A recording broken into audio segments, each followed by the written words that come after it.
Hola, platiquemos acerca de las epístolas. Estas son 10 ideas basadas en el libro La lectura eficaz de la Biblia, del capítulo Las epístolas, aprender a pensar de acuerdo al contexto. El libro fue escrito por Gordon Fee y por Douglas Stuart. Ellos nos enseñan que las epístolas no son tan fáciles de interpretar como pensamos.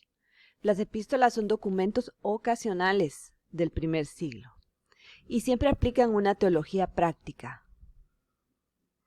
La primera idea. Es necesario notar que las epístolas en sí no son un conjunto homogéneo. Las verdaderas cartas no eran literarias, no fueron escritas tampoco para el público y tampoco fueron escritas para la posteridad, sino que estaban dirigidas a una persona o a personas, pues específicamente a quienes se les enviaron. En comparación, las cartas a las epístolas era una forma literaria o una especie de literatura dirigida al público. Idea número 2. El formato de cartas antiguas. Y es que se han encontrado miles de cartas antiguas y la mayoría de ellas tienen una forma exacta a la del Nuevo Testamento. Tienen estos 6 pasos casi todas. Número 1. El nombre de quien la escribe. Número 2. El destinatario. Número 3. El saludo. Número 4. El voto de oración o de acción de gracias. Número 5. El cuerpo de la carta. Y número 6. Saludo final y despedida. El único elemento que vamos a encontrar que varía en esta fórmula es el número 4. Es el voto de oración o acción de gracias.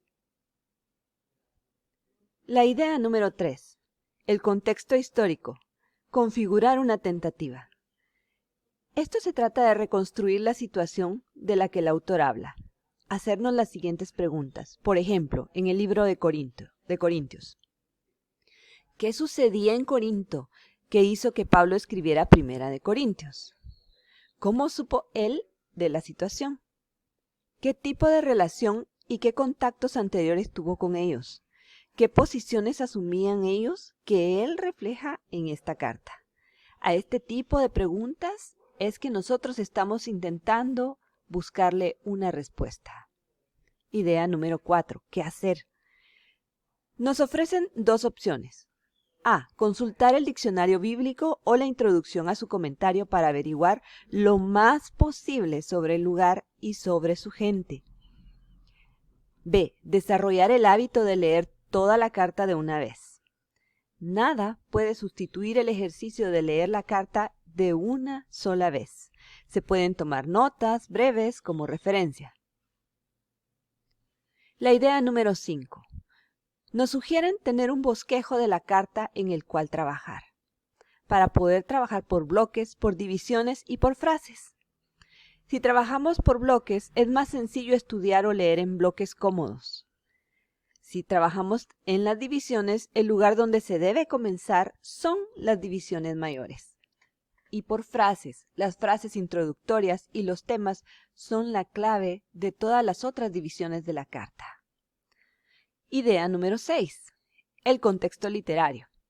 Pensar en párrafos. Aprendamos a pensar en párrafos y no solo como en unidades naturales de pensamiento, sino como una clave necesaria para comprender el argumento en las distintas epístolas. Y hay una pregunta clave. ¿De qué se trata? La idea número 7 es que nos vamos a encontrar con pasajes problemáticos. ¿Qué hacemos entonces? Número 1. En muchos casos los textos no es que sean tan difíciles, pero no se escribieron para nosotros. Lo que Dios quiere que sepamos, Él nos lo ha comunicado. Y lo que no nos ha dicho puede que aún nos mantenga intrigados. Pero nuestra incertidumbre en estos puntos debe hacernos vacilar a la hora de ser dogmáticos. 2. Se necesita aprender a preguntar lo que se puede decir con seguridad sobre un texto y lo que es posible pero no seguro. Número 3. Aun si no podemos tener absoluta certeza sobre algunos detalles, Muy a menudo el propósito del pasaje en su conjunto está todavía a nuestro alcance. Número 4. Se necesita consultar un buen comentario. Y aunque no se concuerde con las opiniones del comentarista, necesitamos estar informados sobre las distintas opciones. Y recordemos que aún los especialistas no tienen todas las respuestas. La idea número 8. Este es un punto crucial y llegamos a las preguntas hermenéuticas. ¿Qué significan estos textos para nosotros? Tiene que ver con el problema de la relatividad cultural, que tiene relación con la cultura y pertenece solo al primer siglo y que trasciende la cultura y es una palabra para todas las épocas. La idea número 9. Esta la dividí en 3 fases. Fase 1. Utilizar el sentido común. Fase 2. Obedecer exactamente lo que se dice, pero tampoco estar tan seguro. Fase 3. Dificultad. La falta de consistencia. La selectividad o darle vuelta a ciertos textos. Idea número 10. Las reglas. Hay 2 reglas básicas. Un texto no puede significar lo que nunca pudo haber significado para su autor o sus lectores. Y la segunda, siempre que compartamos circunstancias comparables o similares situaciones específicas de la vida, con el auditorio del primer siglo obviamente, la palabra de Dios es la misma para nosotros que para ellos. Pero también vamos a encontrar otros problemas importantes que debemos considerar. Y aquí escribí un par. El problema de una aplicación extendida y el problema de circunstancias que no son comparables. El problema de una aplicación extendida, nos debemos preguntar, ¿es legítimo extender la aplicación del texto a otros contextos o hacer que un texto se aplique a un contexto completamente ajeno a su escenario del siglo I? Y es que cuando hay situaciones y circunstancias semejantes, la palabra de Dios para nosotros en estos textos debe limitarse a la intención original.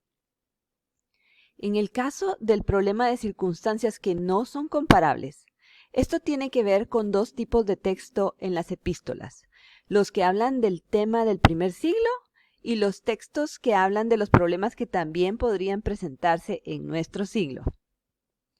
También tenemos el problema de la relatividad cultural. En este punto se ubican la mayoría de dificultades y de diferencias. Y tiene los siguientes puntos. 1. Las epístolas son documentos ocasionales, como ya lo mencionamos, condicionadas por el lenguaje y por la cultura, y están escritas sobre situaciones específicas. Número 2. Muchas de las situaciones específicas están completamente condicionadas por el escenario del primer siglo, que todos reconocen que tiene poca o ninguna aplicación como mensaje para hoy en día, excepto quizás en el más distante sentido de derivar algún principio de ellas. Número 3. El mensaje que contiene se puede traducir a un escenario nuevo, pero que sea comparable. Número 4. Es una pregunta.